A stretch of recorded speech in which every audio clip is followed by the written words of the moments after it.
Assalamualaikum warahmatullahi wabarakatuh. Bismillah, alhamdulillah, wassalatu wassalamu ala sayyidina wa maulana Muhammad Rasulillah wa ala alihi wa sahbihi wa man tabi'a sunnatahu wa jama'atah min yaumina hadha ila yaumin nahdah.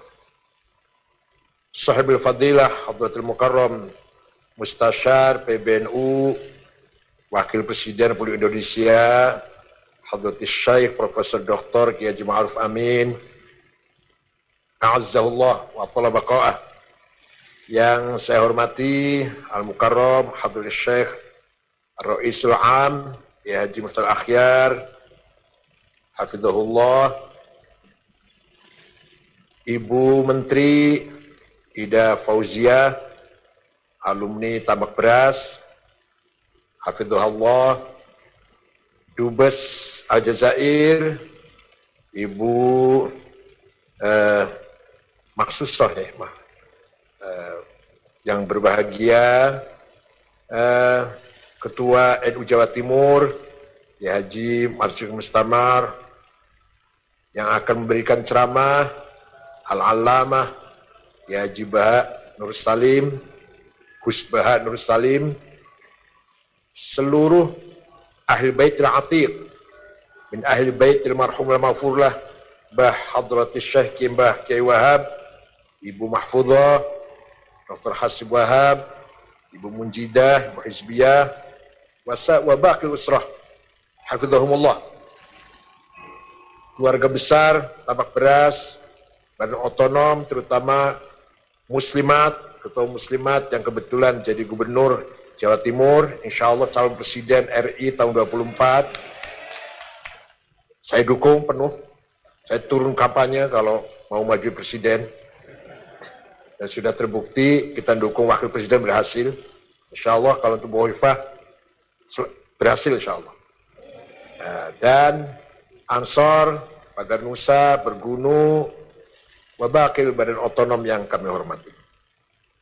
Mbak Wahab banyak sudah ceritakan, tapi yang saya tahu, saya tidak akan mengulang yang sudah disampaikan.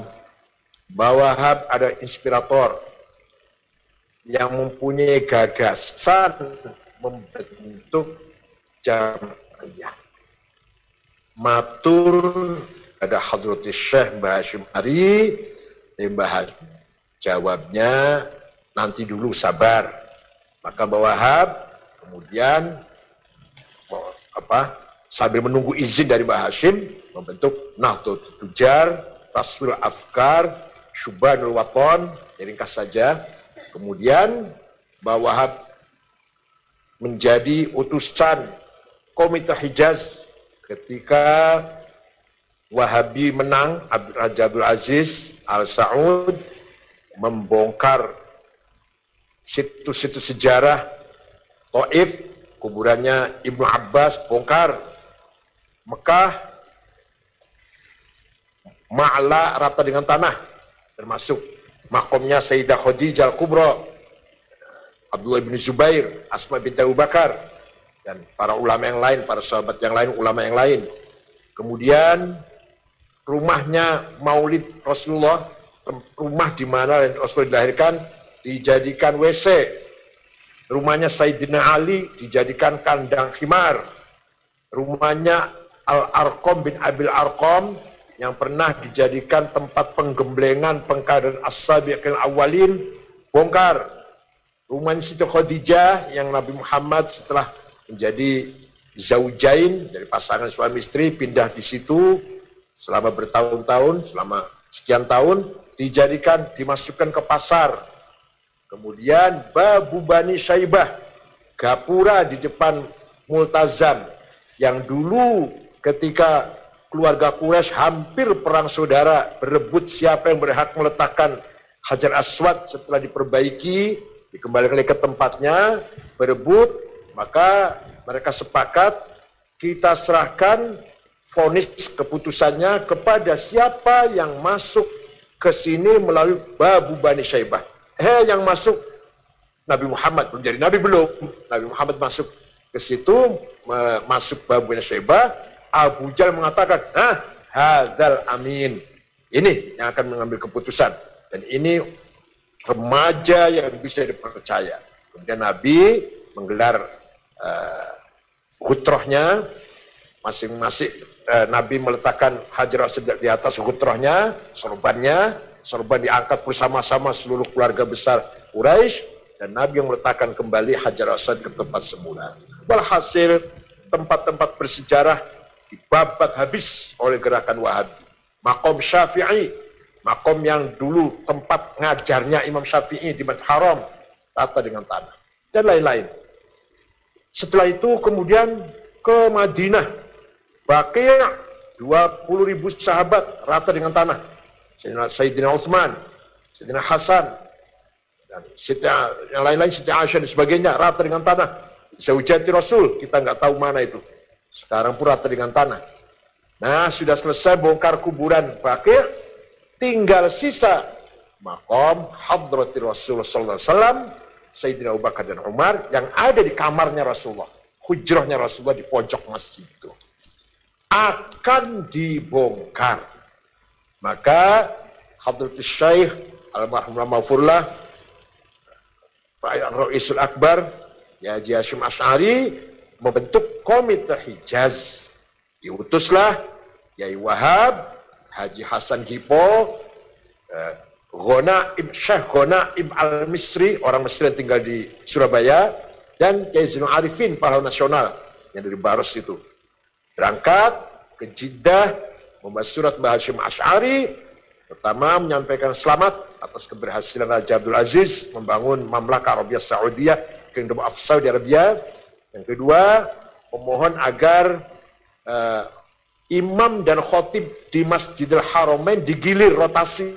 Misalkan seminggu mazhab Hanafi, minggu kedua mazhab Maliki, minggu ketiga mazhab Syafi'i, minggu keempat mazhab Hambali.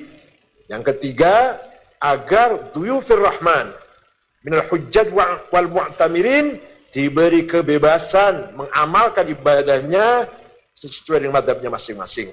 Yang terakhir, mohon dengan sangat atas nama umat Islam Jawi, umat Islam Nusantara, memohon agar maqam Hadrati Rasulullah SAW dan Sayyidina Abu Bakar dan Umar tidak dibongkar. Itu suratnya Mbah Hasyim Asy'ari yang dibawa oleh Mbah Wahab, Komite Hijaz. Semua permintaan ditolak, kecuali satu, yaitu tidak dibongkarnya maqam Hadrati Rasulullah SAW dan Sayyidina Abu Bakar dan Umar.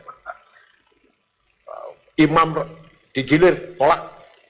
Memberi kebebasan kepada jamaah hujjaj wal mu'tamirin melaksanakan ibadah selama di Mekah dan Madinah sesuai dengan mazhabnya masing-masing, tolak.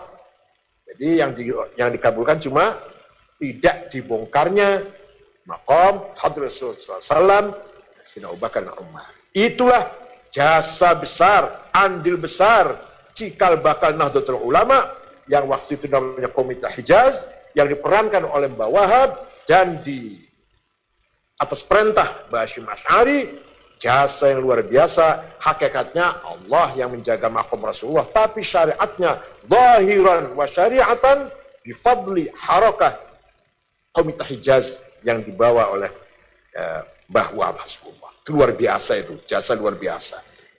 Ditulis apa enggak terserah dalam sejarah. Allah nulis itu. Malaikat nulis, Bu Khafifah, mau sejarah ngakuin apa enggak penting. Yang penting syahadah dari malaikat, insya Allah tertulis itu semuanya.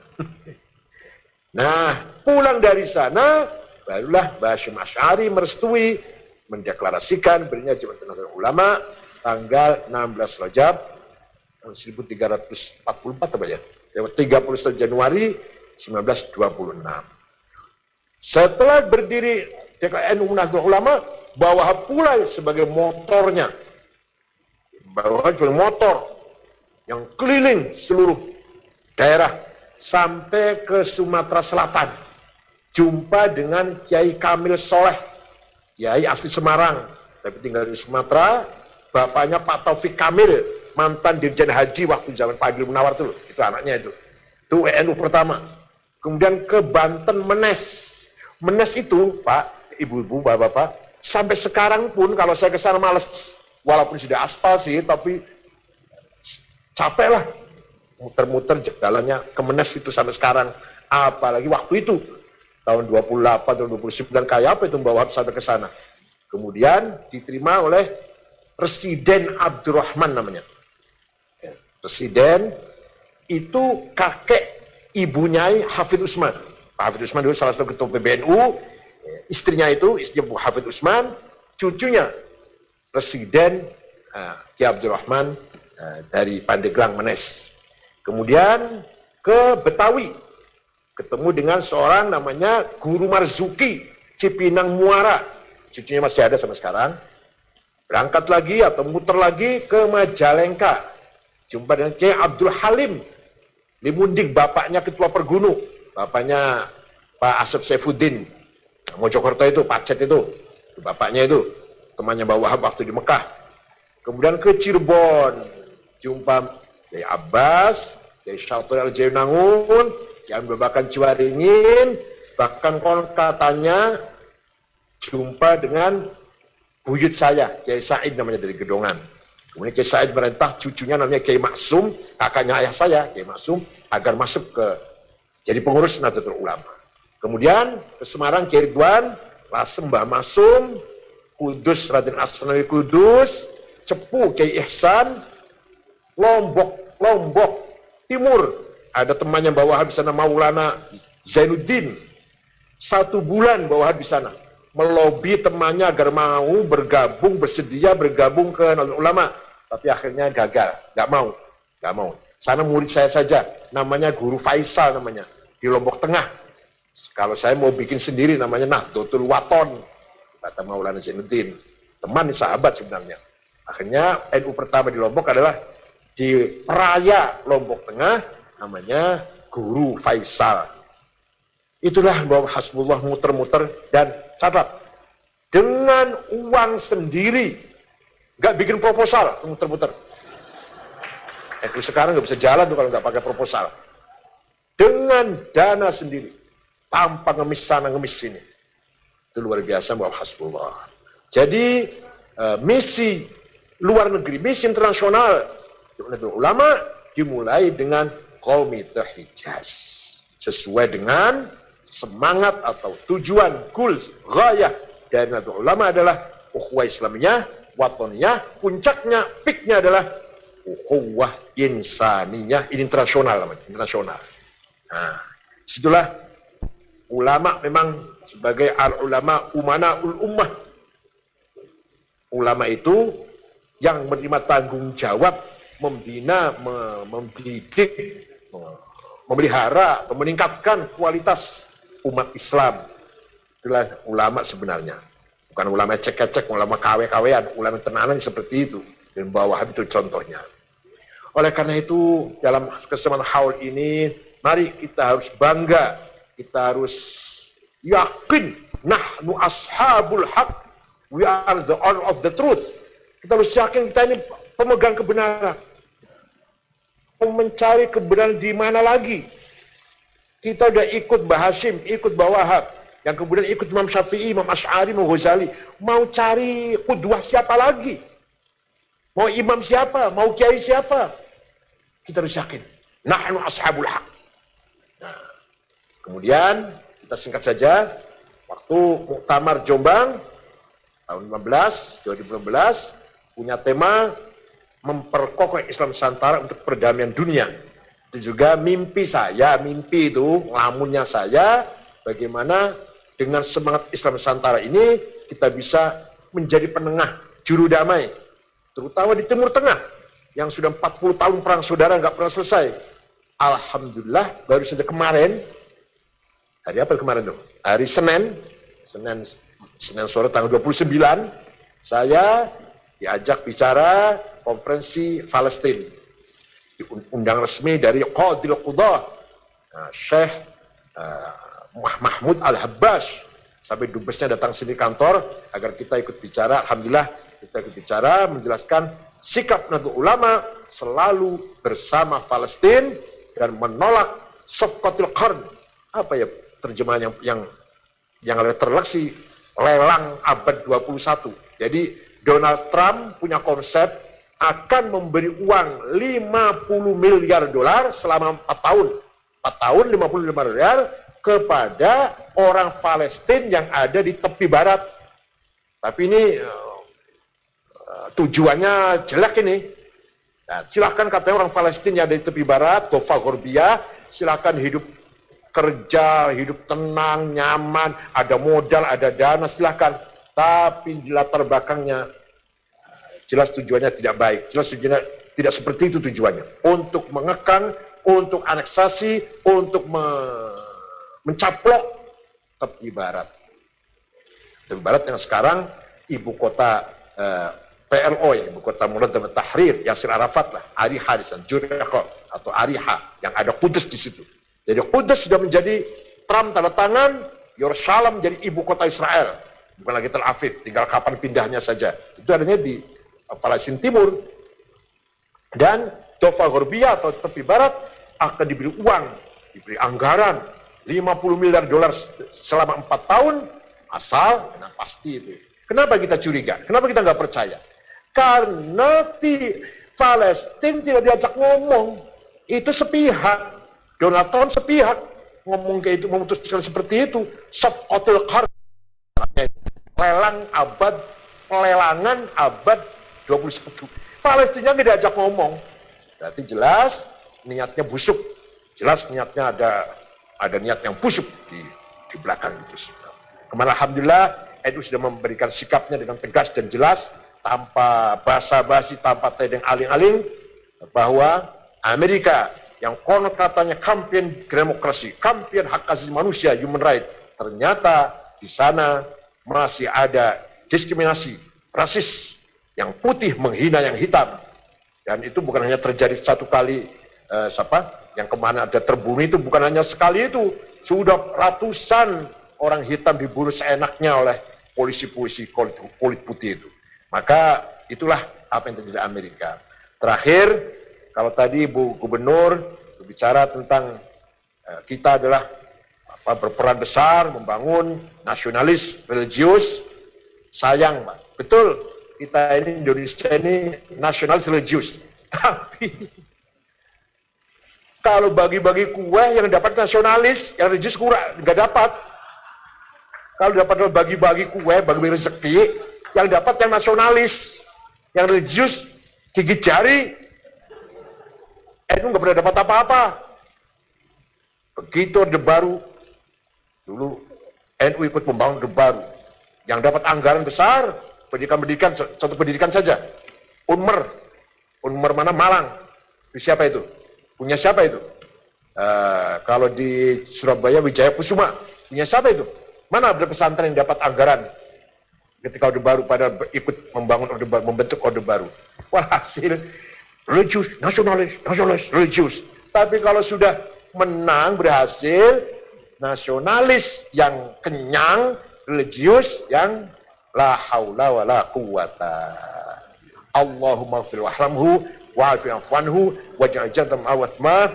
Mudah-mudahan zuriyah Mbah Wahab diberi kekuatan lahir batin, meneruskan perjuangan Mbah Wahab. Begitu pula kami semuanya, warga NU atau pengurus NU, siap melanjutkan amanah yang sangat berat dan mulia ini, amanah Mbah Hasyim Asy'ari, amanah Mbah Wahab, para ulama yang lain, insya Allah.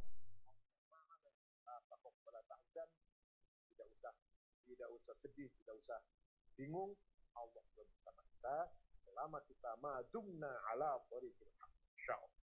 Mohon maaf, syukran wa dumtum fi khairil barakati wan najah, wallahu fi lakum thoriq. Wassalamualaikum warahmatullahi wabarakatuh. Terima kasih. Hadirin